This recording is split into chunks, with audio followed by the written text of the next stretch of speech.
We're rolling and recording. Well, welcome everybody to Running an Annual Appeal 101, presented by Church Development. And I'm very happy to welcome my delightful co-stars, Meredith Snyder, wave hi Meredith, and Marthame Sanders. Now, between the three of us, we have about 100 years experience in this subject.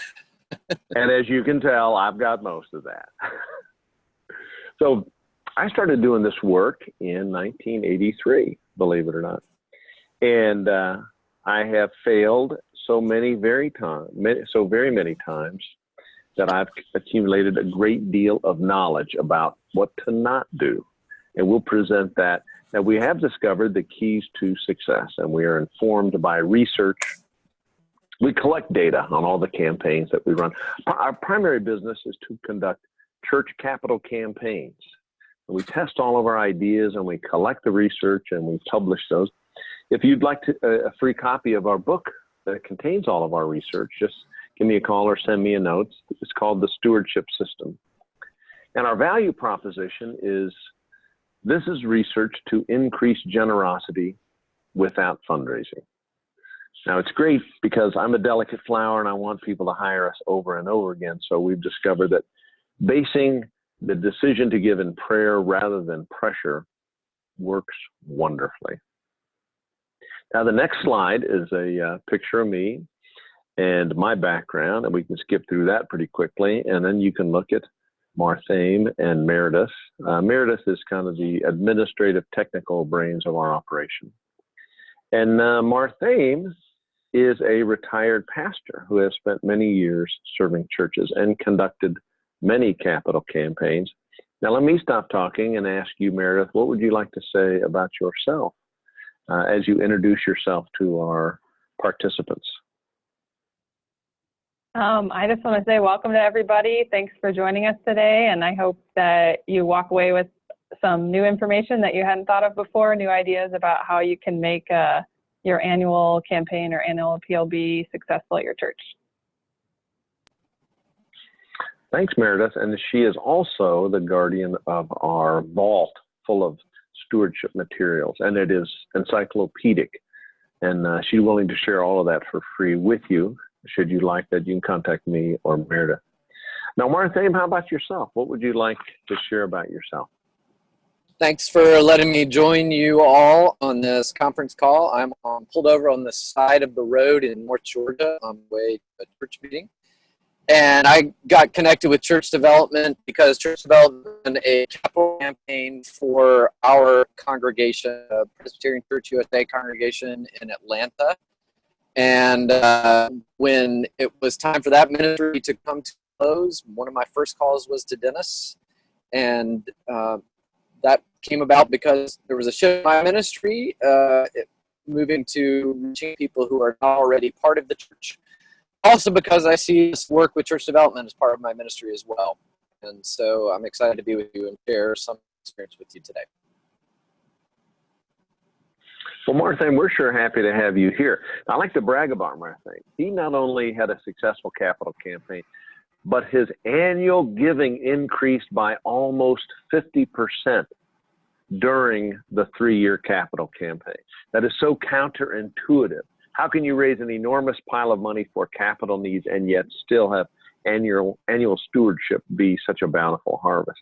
Well, a lot of the credit goes to Marthame, and we study successes like Marthame's, and then we share that for free with all the churches that we serve. So Marthame, I'd like you to interrupt as we go. And if I'm blazing ahead too fast, just give me the high sign that you want to jump in, okay? Got it. Thank you. All right, great. Okay, next. So church development, this is us. We've been around since 92. How many years? 26 years. Been around forever, done several hundred capital campaigns. If you go to our website, you will see this. These are downloadable guides. Let me just ask Meredith if she would talk for a minute about the free resources you can get right now. Yeah, we're going to be talking today about this Hope Grows Here annual campaign kit. We're going to talk about all the resources that are in that are available for you for downloading just with that one kit. But there's also, we've got a book on how to run your capital campaign from a stewardship perspective. We have an introductory guide to electronic giving, in general, how to do strategic planning for stewardship. So there are a lot of resources in addition to monthly bulletin inserts and committee agendas for your stewardship committee that you can download just to help grow the general culture of giving at your church or your parish.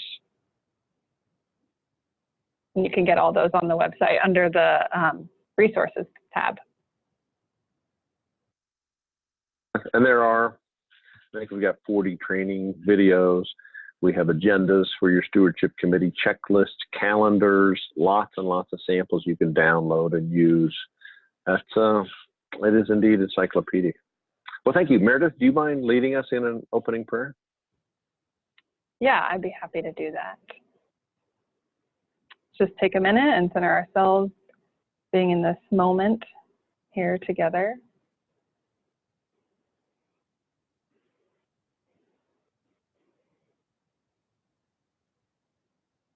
Lord, we ask for you to be with us here today as we learn and grow together, exploring the way in which you are calling all of us to recognize your blessings in our lives and share those with our community. Help us to be seeking your will in every decision that we make about our church communities and our own personal giving. Help us here at Church Development instruct and share our wisdom and experience with everyone who's on this webinar to help further your mission of growing your kingdom here on earth. Amen. Thank you, Meredith. Now, on this next slide, you see it's about introductions, but you have the capacity to click and send a message, and we can see that, and it would be really helpful to know what you'd like to get out of today, as well as questions you would like us to address. So we'll spend about the next 40 minutes together, and it's a little bit like trying to take a sip out of a fire hose. There's just so much information we would like to share. Your questions will help us direct and focus our attention. Now, on the next slide is our agenda. Here's what we were thinking. Of course, we can modify this, but we want to give a big picture overview of stewardship and how that is fundamentally different from fundraising. Fundraising is a transactional experience. Stewardship is not. It is a one-way flow of God's blessings through that person who is seeking to be a disciple, who is seeking to do God's will in their life. We're instructed by 1 Peter 4:10, which is just delightful. It says all of us have been blessed with something. It's up to us to figure out how those blessings can flow through us to improve the lives of our fellow human beings. One of my favorite scriptures.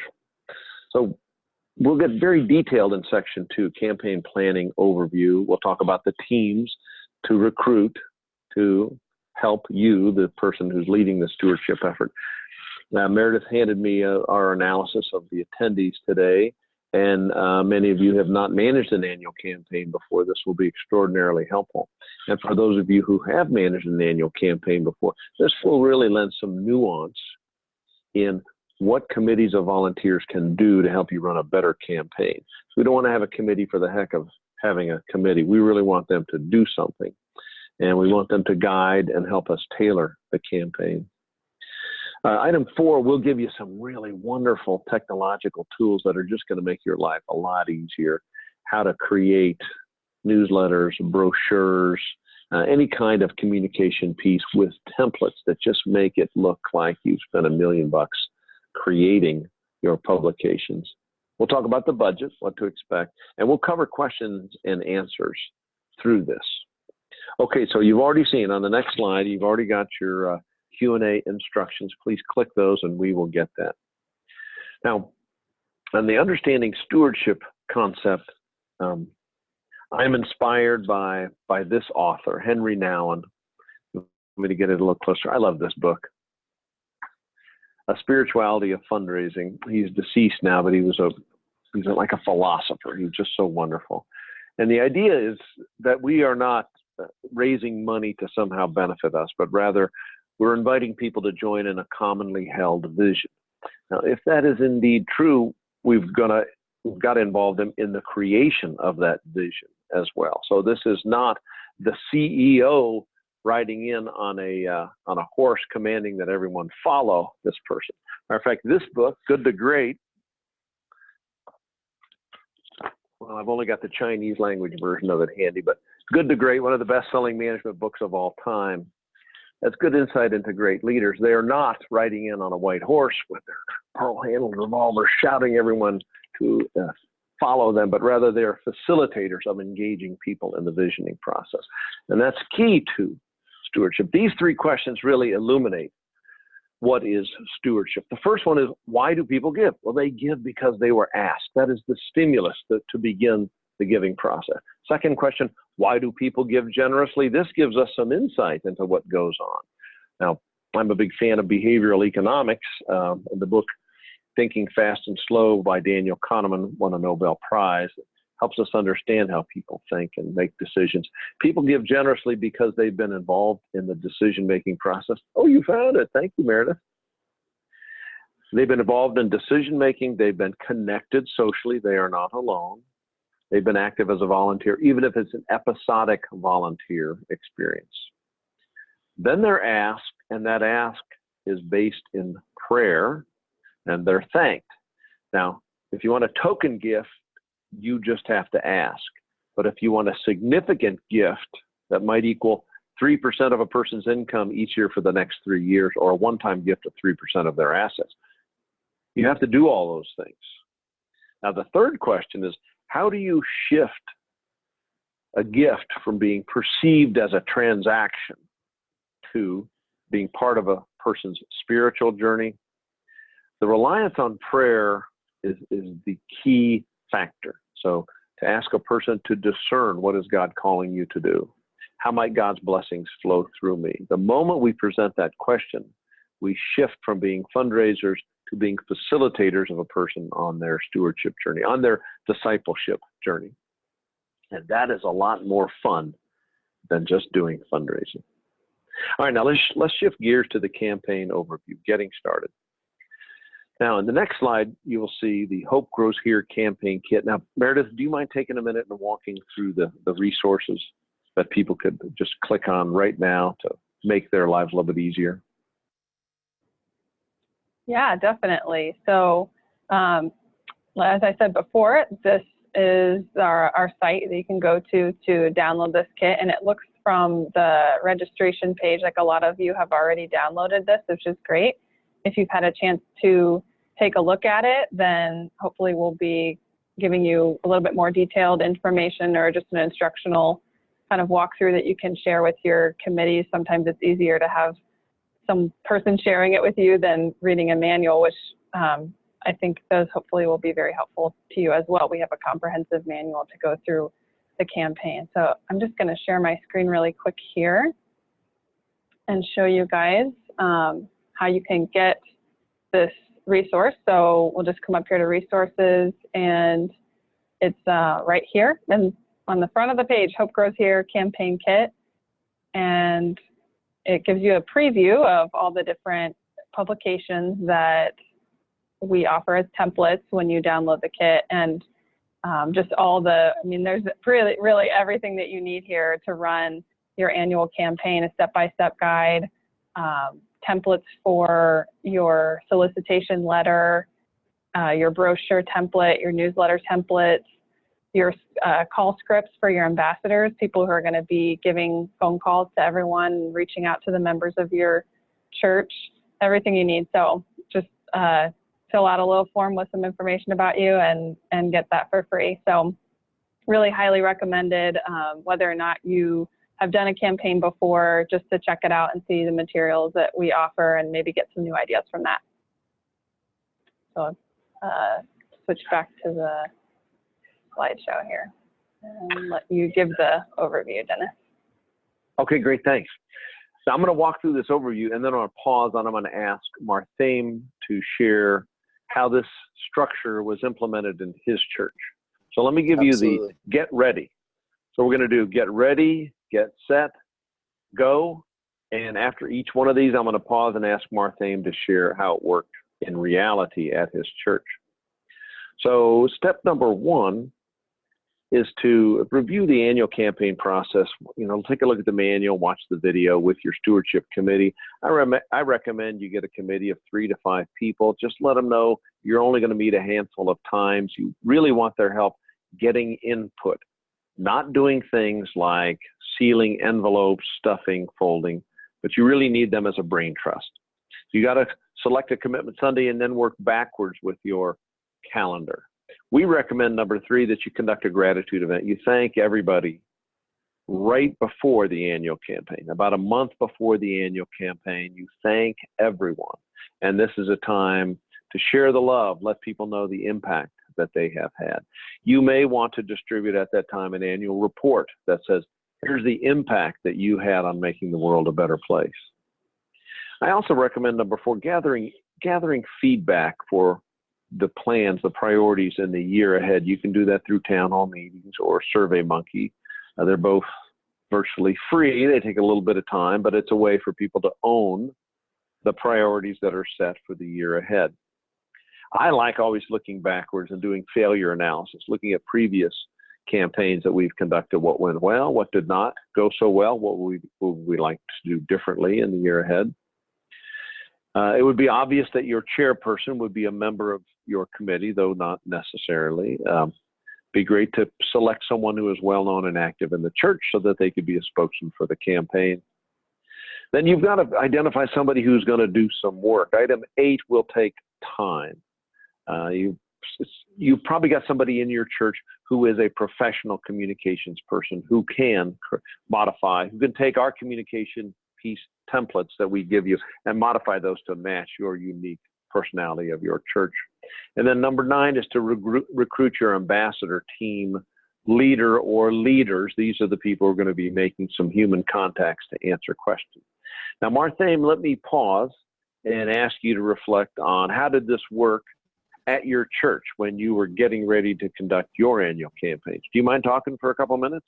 Not at all. I think the most critical piece in all of this was recognizing the importance of having a stewardship committee that was separate from a finance committee. And stewardship, depending on the demographics of your congregation or parish, might be generosity, might be a better word, etc. The most important thing that I recognize in our history as a congregation was that we ran stewardship campaigns as money-raising campaigns, which meant that the people who gave were the people who finance, which left out 9% of our congregation. And so having a stewardship committee which was connected to finance, separate from finance, that we could take this model of the church development campaign and modify it for our context and use it to motivate people regardless of how actually literate they were, because they were all in some ways motivated by generosity and motivated enough to be part of our congregation. And so important leadership stuff filtered out into the congregation, and I feel it was an important step to allow members of the congregation to tap into their own generosity. Awesome. Well, Marthame, you did a spectacularly good job to grow annual giving by 50% over the 3-year capital campaign. Congratulations. It worked. All right, now I'm going to ask you to give the same kind of input after the next slide. The next slide is Get Set. And in Get Set, we're ready to move out of the blocks. We got to tailor that brochure, the pledge card, the solicitation letter for the packet that would go out to every individual. And it has to be tailored. It really has to say, Dear Dennis and Jenny. It's really got to be signed in blue ink. Now, once you're comfortable running a professional level annual campaign, maybe next year or the year after, we recommend you create a tailored pledge card. And that tailored pledge card could include a thank you that is has the amount that I gave on it last year. Thank you for last year giving X. So that data is right in front of me as I make my decision about what to give next year. Some people will remember, some people will not have that recall, but it's a very handy thing to share with them. And in the pledge card, there is some psychology about that. We want to have 5 boxes that they could check. We want 3%, 5%, 10%, 20% increase, or other. You got to put another in there, but most likely we want to have the second to the bottom box to be a 10% increase. Now, the psychology is it's the second to the bottom box that gets checked most frequently. So all you have to do is check that, sign it, then the office can calculate and send you a thank you note for the amount that you have pledged. Now, the second step takes a little bit of time. However, with the advent of cell phones, making a campaign video has become very inexpensive. We think you need 2. The first one should be why give. So it's a bit of theology and the vision of the parish. It's the why. Why do we support our parish? And then the second video, which would be emailed out just a couple weeks before Commitment Sunday, will contain the ask. You've got to create a first draft of these and share these with your stewardship committee. They're the ones who are going to pick it apart and improve it. Now, it usually takes 3 or 4 or 5 iterations to get something good enough to send out. Now, the Canva print instructions we're going to cover a little bit later, and we've got those on our website as too, but they're just so wonderful for making the production of these things easy and doable. You got to mail out the newsletter and begin an enormous wave of communication. So the newsletter is the first shot over the bow. You've got to do social media, Sunday bulletin announcements, text messages, even tweets. So the flow has got to be everything from social media to old-fashioned print. Item 6 is very important. We got to recruit and train lay leaders for your speakers. We recommend one lay speaker year-round to talk about what does stewardship mean. We never ask for money. We just talk about stewardship in my life, and we've got a training video for them. This book, Stewardship, A Disciple's Response, has a quote in here that came from a pope long, long ago, who suggested that the best speakers about stewardship are lay speakers, and statistically that is accurate. We have a 20-year longitudinal study of a group of 100 churches in Wichita who did lay speakers monthly for those 20 years, and per capita giving doubled. It's twice the national average because of lay speaker instruction on what is stewardship. So you got to train them, equip them, and then when they do it, we have got to get them on video. And it's okay if the video is just their own cell phone taking a picture of themselves. But a minimum of 1 per month through the annual campaign.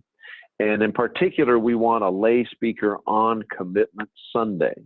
For those people who have not yet made a pledge, that lay speaker would walk them through making a pledge that very moment on Commitment Sunday.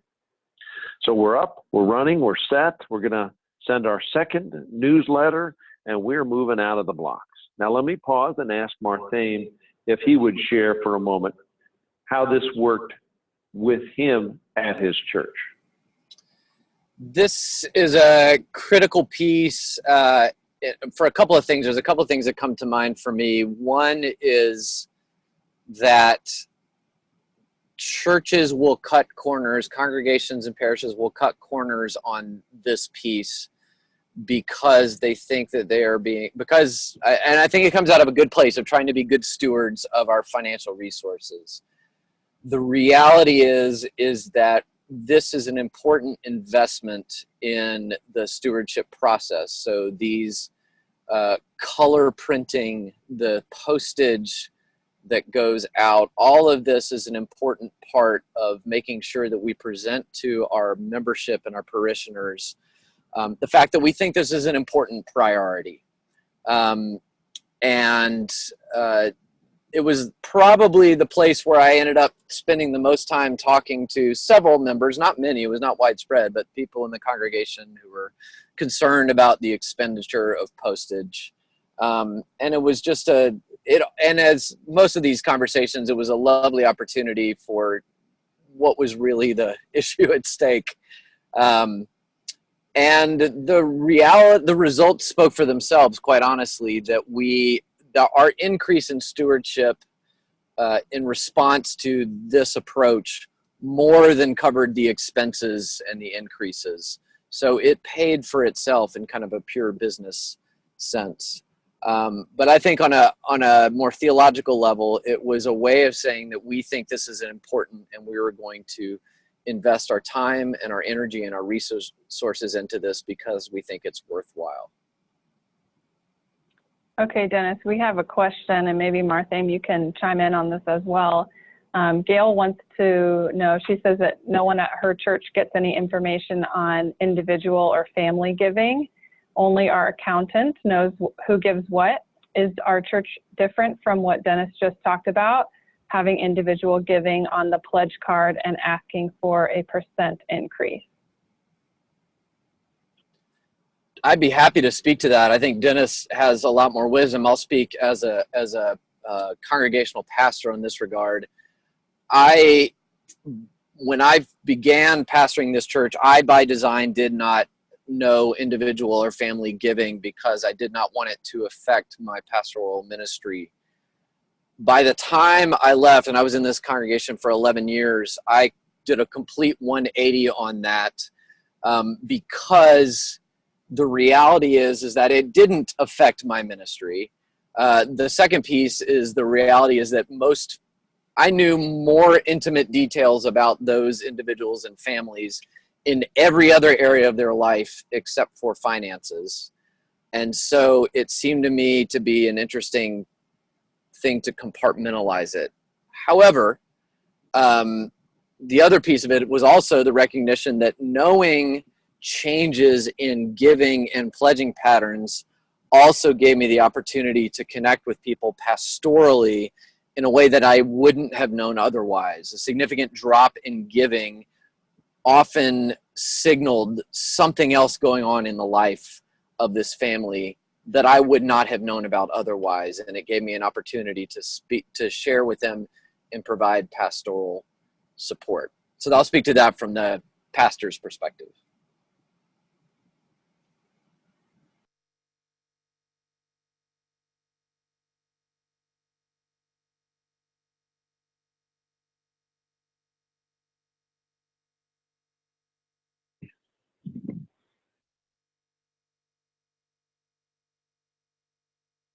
I was muted. Can you hear me now?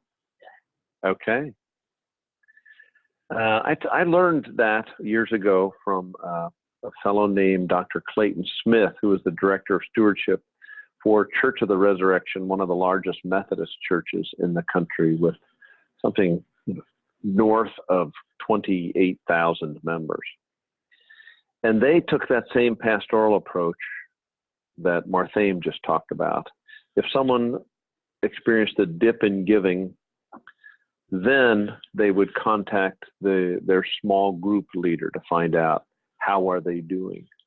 And if they found a dip in giving and small group lack of attendance and participation, that was a double red flag. And then very deliberately, a pastor would make a call just to check in, never mentioning money. That's a whole separate issue. It only exists to tell us what's going on with a person.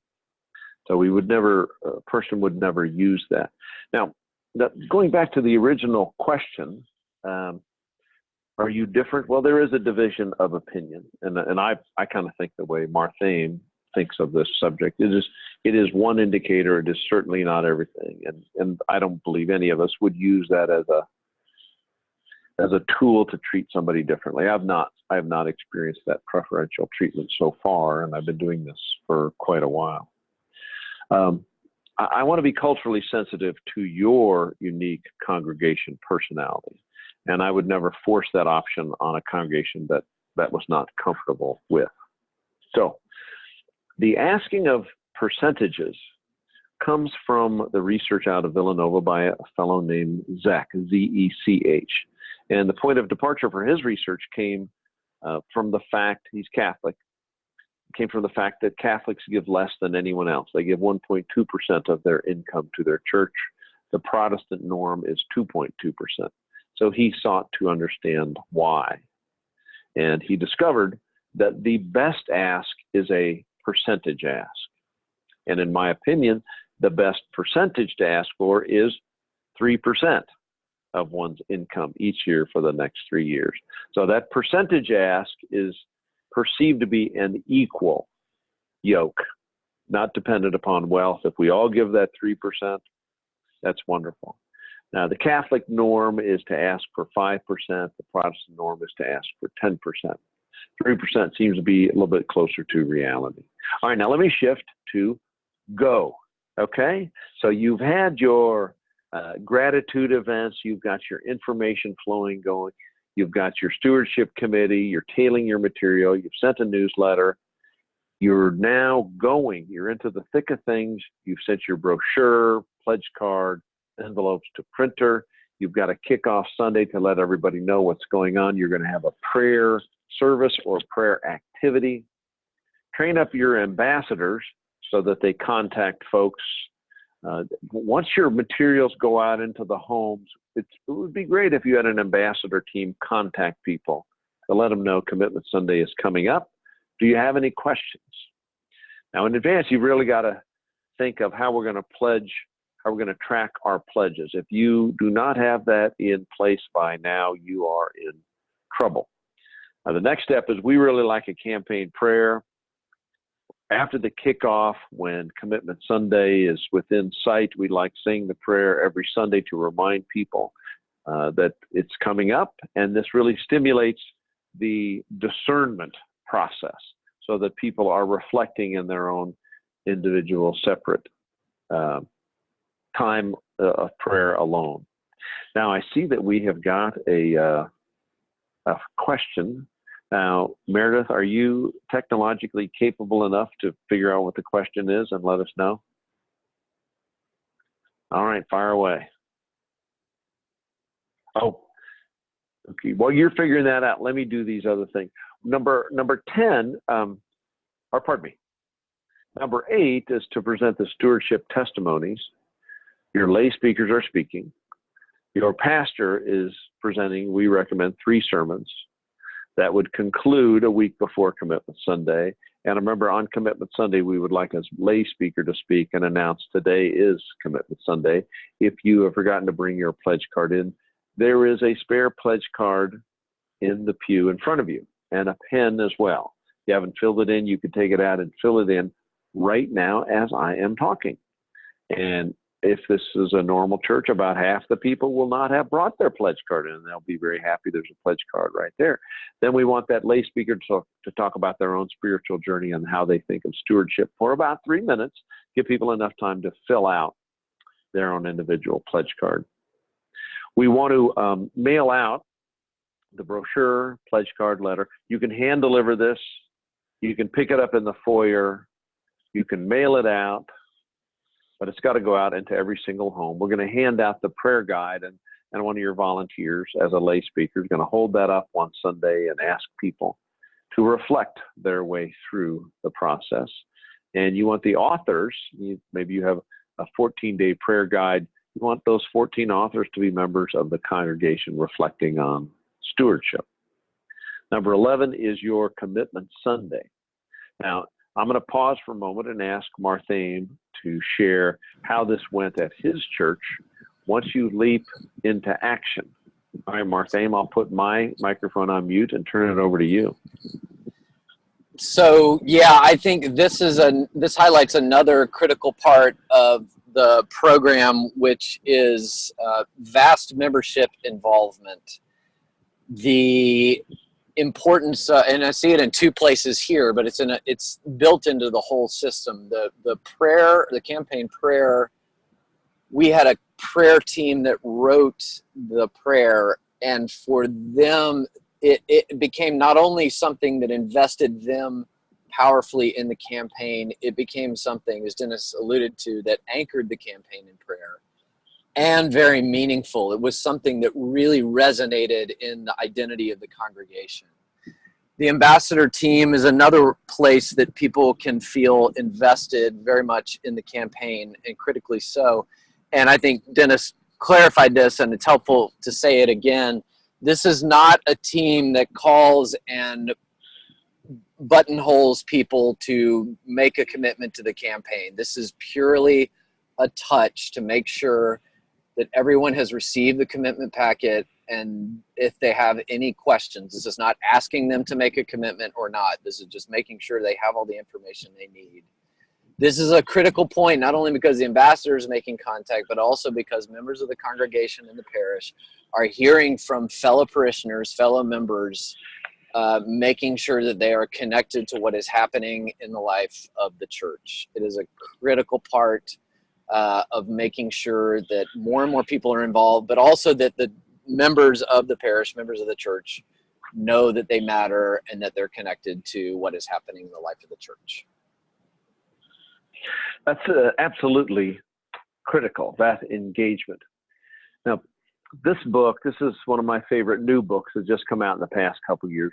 Rebuilt is the title, and it is by Michael White and Tom Corcoran. And it is a wonderful story about a congregation that rose from the ashes of low Sunday attendance, low volunteer participation, low ministry engagement. And when Marthame said engagement is the key, that is what this pastor and this church business administrator discovered. They really focused on engagement. How can we be facilitators of engagement? And the result of that is not just generosity, it's volunteerism and a greater level of participation in the life of the church as well. And I also want to go back to something Marthame said just a moment ago. There will always be a debate in church circles. Should we spend a penny on our annual campaign? Now, Gallup polling did this analysis of membership in churches, and they discovered about 15% are deeply involved, 50% are in that second circle of modestly involved, and about 35% of your memberships are going to be CEOs. So that's what my wife calls them, Christmas and Easter only. And so they're not very involved at all. Matthew Kelly has a little different take. He thinks that center circle is only about 6%. Well, the most deeply involved people are kind of saints, and they're kind of the first ones to complain that we're spending a penny. They say, rightfully so, I don't need you to spend money on me. I don't need a thank you gift. I don't even need a pledge card. I will give. Well, that's awesome. They are saints. But you know what? It's the other 85% of the church membership that need a pledge card. They need a personal letter. They need a video. They need all the solicitation packet and a brochure. They need all that to awaken that spirit of generosity. Now, historically, our company, Church Development, we've done several hundred capital campaigns. Our return on investment is that we have raised about $25 for every $1 that we have been paid. That's a heck of a return on investment. Don't you wish you could get that for your retirement account? Well, running a church capital campaign is a little bit different from running a church annual campaign. Church annual campaigns are even more efficient than that. That return on investment is about 50 to 1. The challenge is, though, that you need to spend the one. You have to spend something. All right, now let's shift gears to wrap up, okay? So let's say Commitment Sunday has come and gone, and if you're normal, you'll have about half of your people will have made their pledge, if you're lucky. Well, what this means is you've still got a lot of work that lays before you. So, of course, you want to send thank you notes to those who have made a pledge. After a couple of weeks, you want to announce your status to let everybody know we're looking wonderful right out of the chute. The early bird donors have given. We're very excited. We'd like everyone to participate. We'd like 100% of people to participate. We're going to at least announce a celebration event, and we're going to announce a thank you gift. Now, remember the people who complain about spending money, they're going to complain about a thank you gift. So I want you, the listener, I want you personally. You can count on me to ask me for a donation and I'll give, but I want you to sponsor the thank you gift. Could be something modest like a bookmark. It could be, my favorite is a Christmas tree ornament that has a picture of the church or is in the shape of the church. It can be virtually anything from a hat, t-shirt. The industry calls this a premium. It can be anything. Matter of fact, it's probably a good idea that it have very low economic value, just a symbolic value, but you can only get it if you participate. You got to have a new one every year. Maybe you spend $2 or $3 on these different items, but for 85% of the population, they stand up and take note. It's a rationalization. Back in 1966, a man named Cy Seymour wrote a kind of the seminal book on fundraising, and his theory was the decision to give is an intuitive one supported by rationalizations. The thank you gift, the doodad, is such a rationalization. So be prepared. Some people really like that. Spend the money. I will donate towards that. You announce it, and then tell people there is a deadline. We are about to order our thank you gifts. So please get your pledge in by the 15th, because we're going to order our thank you gifts on the 16th. Well, the subconscious only knows 2 times, either now or not now. The moment that you announce a deadline, it's now. Now I must act. So item 5 on your wrap up is we are going to send another letter. You decide how many follow-up letters, whether it's just 1 follow-up or 2 or 3 follow-ups. You got to decide what you are comfortable with. And you may choose whether or not to call the people who have not yet made a pledge. I recommend 2 follow-ups and 1 phone call. And if they're not going to give at that point, then I'm a delicate flower, so I'm willing to let that go. I'm going to send this next newsletter out and proclaim how wonderfully we are doing and to remind people that a thank you gift is coming and we would like everyone to participate. Now, you could send a survey and a pledge card to lapsed pledgers to engage them to figure out what's up. You should definitely collect pledge data so that next year when you're doing your planning, you incorporate data to see what worked and what did not work. Number 9 is, and after I cover number 9, I'm going to ask Marthine to chime in and tell us how the wrap-up and reflection every year help to improve his annual stewardship campaign every year. But I recommend the Stewardship Committee write a 1-page report so that next year's committee has got something to think about as they plan for next year.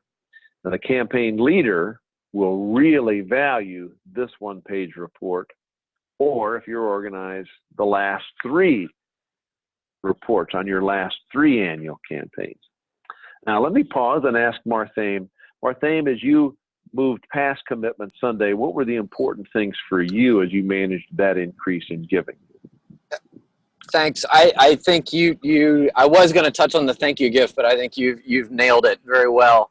I want to reflect on a campaign that I did not as pastor, but as a consultant working with a Presbyterian church in exurbia Atlanta. If you're not familiar with that term, you have the urban center, the suburban, and exurbia is a far drawn out suburb.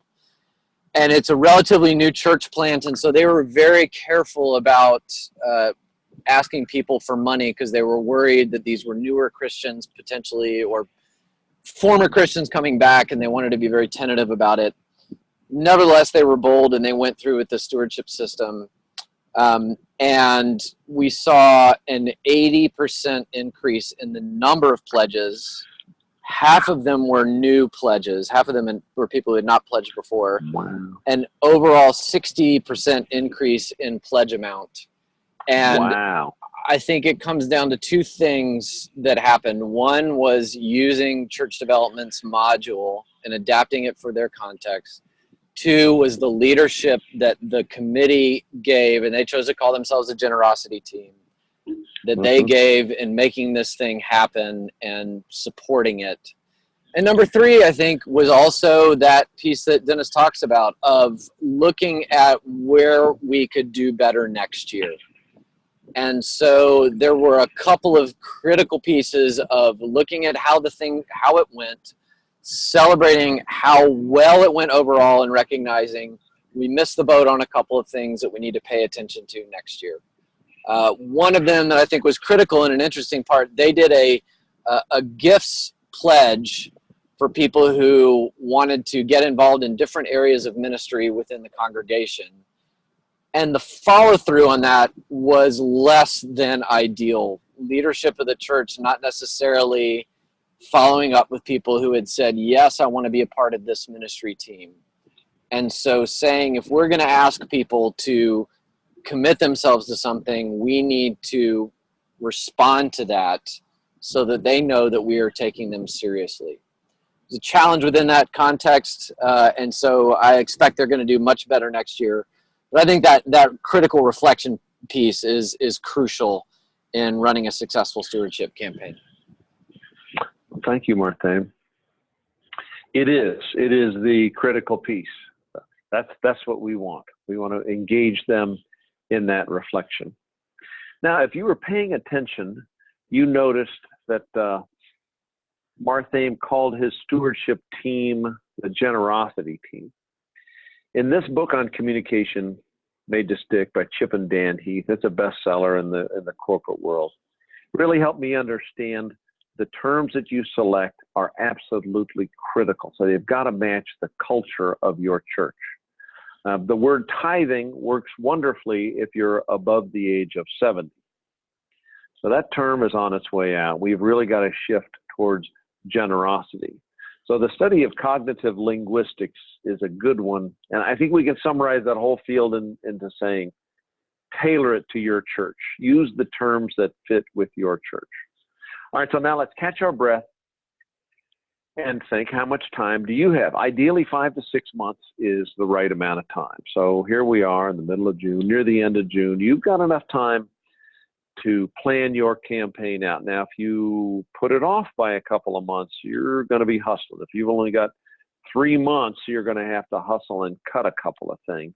The best thing you can do right now is to set your commitment Sunday and plan backwards. Meredith has a wonderful set of calendars and checklists in the resources you can consult as you create that calendar for you. Now, next thing you're going to do on the next slide, the teams you got to recruit, and so I would start right now. That number one, you got to recruit your stewardship committee. So that's on the next slide, and it is all about the people responsible for the campaign. Now, Meredith, are you saying I should pause and turn over to you? Yes. Okay. Thank you. Gail had a really good other question about basically everything that we just went over. There was a lot of information about the steps to do your annual campaign, and she was correct in thinking that all of this is laid out in the campaign manual if you download the Hope Grows Here kit. So don't feel like overwhelmed by everything we just went through. They're listed out steps. There's a sample 6-month and 3-month calendars that you can look at and tailor depending on how much time you have. So I just wanted to chime in and say that. And then also she asked about if there are scripts for the ambassador team, which we're going to talk about here just a second, in the different teams that you'll want to recruit to help with the campaign. And the answer is yes, there are some sample scripts, templates that you can edit to specifically give some training and guidelines to the people who are going to be doing outreach for your campaign. So thanks, Gail, for those questions. And go ahead, Dennis, and take it. Much, Meredith, and thank you, Gail, for that question. Thinking ahead to how this is going to run in your church is absolutely critical. And planning now, you're in the best possible shape as you plan ahead. So you're going to engage this stewardship committee to help you think through what this campaign is going to look like in your church. Now, when you recruit them, let them know it's not a year-round. This is not a lifetime commitment. We're gonna meet for about half the year, about once per month, about an hour or two per meeting. And the main job that they have is to be advisors and guides for you. They're going to set the campaign policies. They're going to look at your year-round stewardship effort. And we've got a webinar on that, your year-round stewardship effort. They're the ones who determined, why are we doing this? What's our goal? How are we going to ask? How are we going to recognize and thank our donors? How do we communicate? What's our timeline? What is our budget? This is a lot of material that I feel like we're dumping on you right now. But for us, it's a lot of fun. It's interesting. Most of our lives are spent doing church capital campaigns. And at any given time, our company is running a handful of church capital campaigns in churches across the country, which is fun and it's interesting and it's hard work. But annual campaign stewardship efforts, that is where the work of the transformation of the heart happens. So this is our avocation. This is our joy. This is so much fun for us. Everybody needs to do this. Half of all churches don't do an annual stewardship campaign. So we have got a lot of work ahead of us. All churches should do this. This is like exercising the muscles of the soul. Now, another committee that you need is this ambassador team. They're the ones who are going to do that personal outreach. The simplest, easiest recommendation we have is call everybody in church. And the average person can make 50 contacts across 2.5 hours. That'd be 3 calling sessions, total about 2.5 hours. And they're not going to ask for a pledge over the phone. You want to select people who are extroverts. You're just going to call and ask them, like the script that you'll get. Did you get the packet? Do you have any questions? That's about it. Remember, Commitment Sunday is coming up. So how many people do you need? Well, you can do that division of your membership by 50, and it does take about 2.5 hours to do this job. Training, it's a 1-visit training session where you give them the script. You've got to have your common questions and answers. You've got to hand that to those. And then you've got to give a sheet of paper with names and phone numbers. Call these people. These people are indeed saints. And you want to also involve them in the thanking process, which it's astonishing how rarely people get thanked by their church for making a difference in the life of the church. It's incredibly important. What you'll discover is when the ambassadors are writing thank you notes, they have to sign their name, by the way. Just thank you for making a pledge, sincerely, Dennis Green. Now, you'll not know how much they pledged. All you'll know is that they did participate. People will send a thank you note to the church saying thank you for thanking me. It's very cute. It's endearing. Now, beyond follow-up, you've really got to start thinking to next year and the year after that. Now, before we shift over to Canva templates, let me pause for a moment and open the floor for questions. Now, I see we've had one. Go ahead, type them in to the chat bar, and I've got one just popped up here about church capital campaigns. We need a church capital campaign. Will this help or hurt our annual giving? Well, believe it or not, church capital campaigns tend to improve annual giving. Dave Ramsey did a study on why do people increase their giving after attending a Dave Ramsey seminar, and the answer was because they made a deliberate decision about how much I should be giving to church. Their average giving shifted from 2% of their income to 6% of their income. So you conducting a deliberate campaign is absolutely essential. Your annual giving will be like Marthaim's, and it will increase as well. Now, let me ask Meredith, are there other questions that are pressing that we should be addressing, Meredith? I think we've got them all so far. Okay, all right, so let's shift gears to the Canva templates. And please do type in your questions on the chat bar. But this is one more discovery of Meredith, how to make beautiful marketing pieces for your annual campaign, very cheap and easy and quick. Fire away, Meredith. Awesome, thanks, Dennis. So we went over in the timeline looking at what all you're going to need to do for your annual campaign, and we talked about a couple different communication pieces. And this is a list of them. You've got your 4-page folded brochure, 3 different newsletters announcing the campaign, getting people ready for Commitment Sunday, and then following up with what the campaign pledges have looked like so far, sharing success about that. You've got your prayer guide that is a 7 or 14 day. We usually recommend somewhere in there.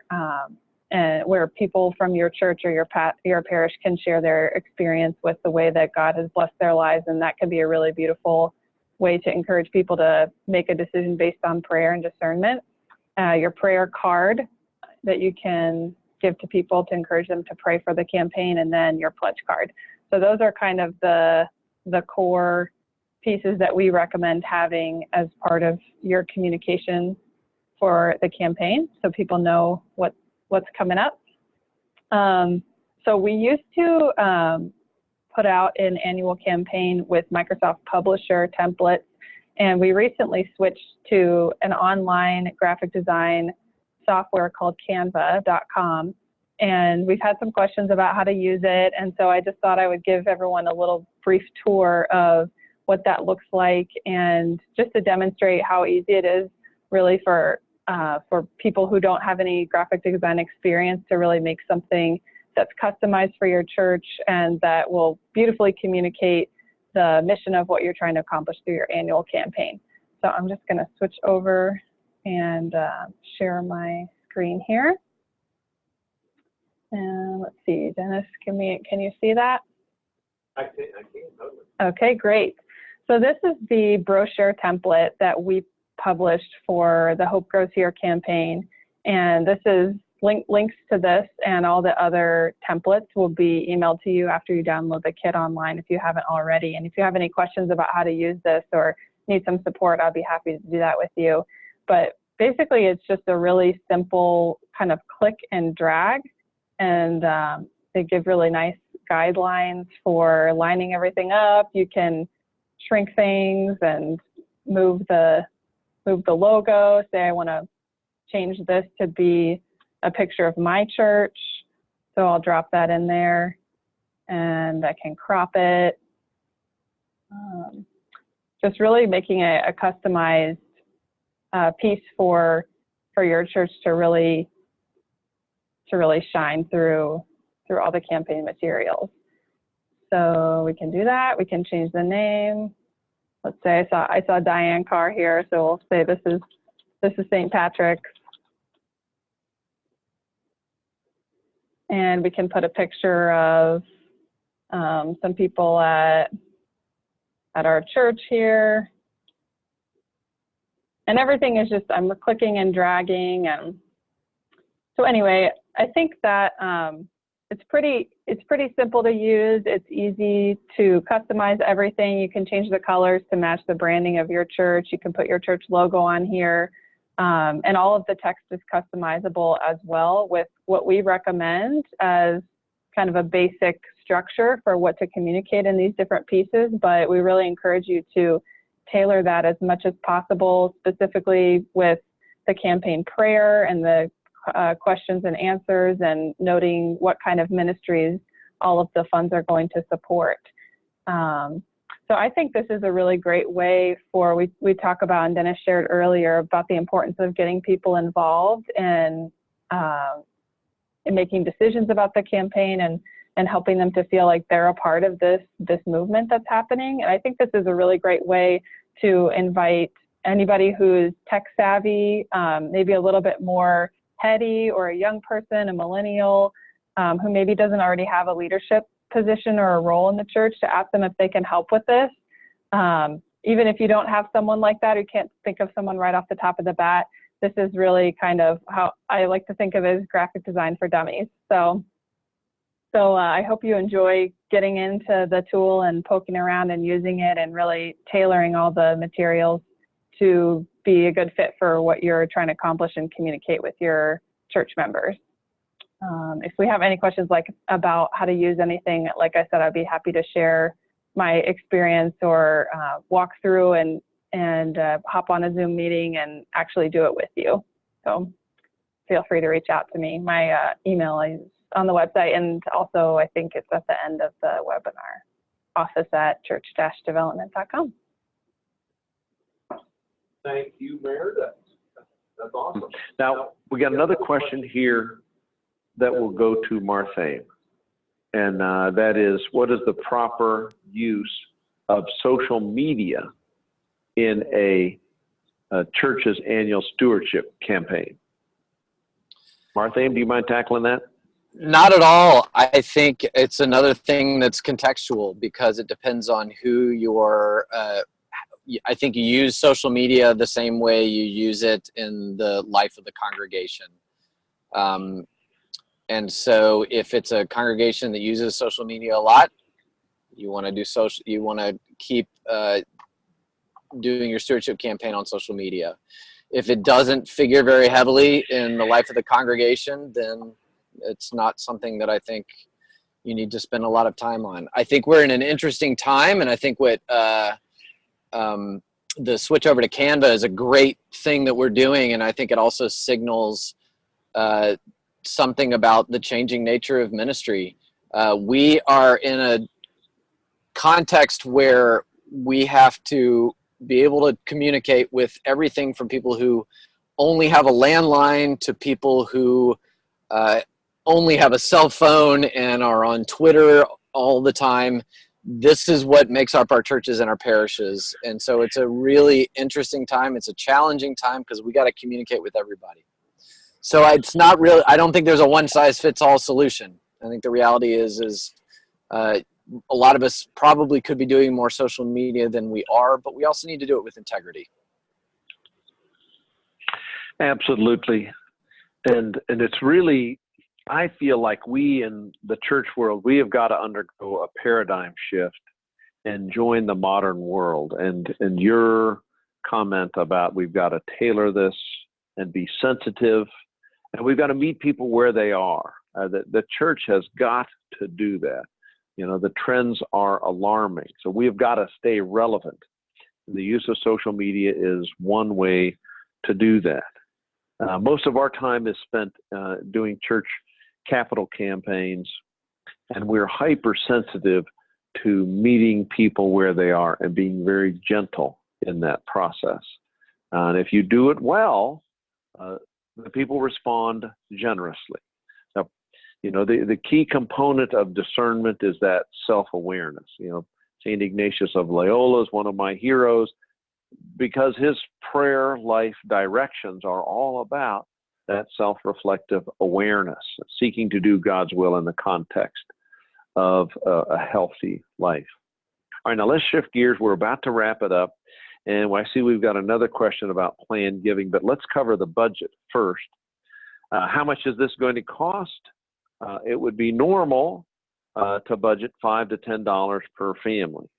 If you're going to have a thank you gift, if you're going to have a brochure, an annual report, the pledge card, all those materials, and you really need to send them out first class or the envelopes will not get opened. You've got to have a kickoff event and a celebration. You got to have thank you notes. So real quickly, you can see that $5 per family it'd be a little bit tight on that. Now, above and beyond that, we recommend that every single congregation have a paid professional staff person serving the stewardship effort. We pay them a salary. These people are highly trained, highly skilled professionals, and they're doing an extremely important task. So we recommend that. Unfortunately, not many churches do. Those that have such a staff person are blessed. But the more you invest in fundraising and stewardship and the plan that we've laid out here, the greater your harvest will be. Okay, so here's some next steps. Let me tackle that planned giving question right now. Should we do planned giving and estate planning in our church? Yes, you absolutely should. We recommend, after we do a church capital campaign, we stick around for 3 years and we help churches do their annual campaign each year for the next 3 years, and we help to institute a planned giving effort. And we frequently raise as much money in estate gifts as we do in a capital campaign. It's remarkable how much money comes in. When was the last time you asked people in your church to remember the church in their estate plans? The statistics say that at any given moment, 3% of your population is ready, willing, and able to make an estate gift.